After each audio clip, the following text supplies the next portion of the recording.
After years of debate and design changes, this planned development at Lexington Road and Grinstead Drive was finally moving forward after Metro Council approved millions for it. But that was back in 2023. Since then, there has been little visible progress on the One Park project.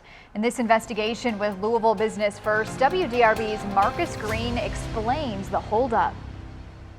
I'm joined by Joel Stinnett. He's a reporter at our news gathering partner Business First. He and I have been looking into the status of One Park for a number of months now. And Joel, you've really been in contact with the developer, the development team.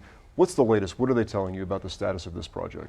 Yeah, Marcus. So last week I spoke with Bill Bardenwerper. He's the attorney for Kevin Kogan and Jefferson Development Group, who are the developers. He says since this plan was approved, they've been working continuously on designs and with the city and state on reworking some of the traffic plans and things like that.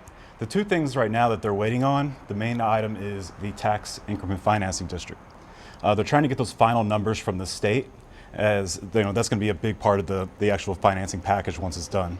You know, of course, with all this uncertainty, really one of the biggest groups of people impacted is the business community that's there. There's a number of businesses on that site. You and I were out there, we were talking to the German Imports auto body shop. They would have to move or be displaced when this project happens. And here's what they told us about this whole uncertainty about One Park. Once we do have a finalized date as to when the development's going to start and we need to find a new location, we will, and we'll pass the info to our customers.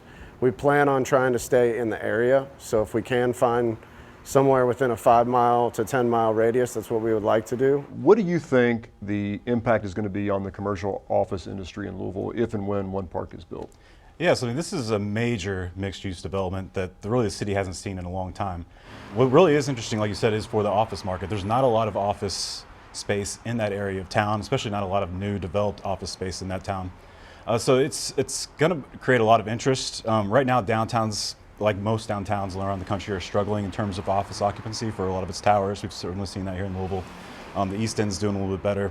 This is kind of in between there, but I think that it'll create a lot of interest from businesses if and when it's developed.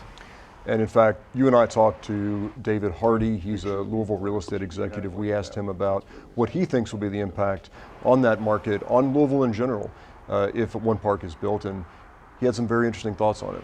I don't think it's a bad thing. I think it's a good thing, especially if Louisville's going to attract new companies with new workforces and a Fortune 500 type mentality. They want to see newer product that meets their vision and their needs and will accommodate their staffs. Joel and I have a lot more about this project in our story that we're co-publishing on the Business First website on WDRB.com. You can read that right now about One Park.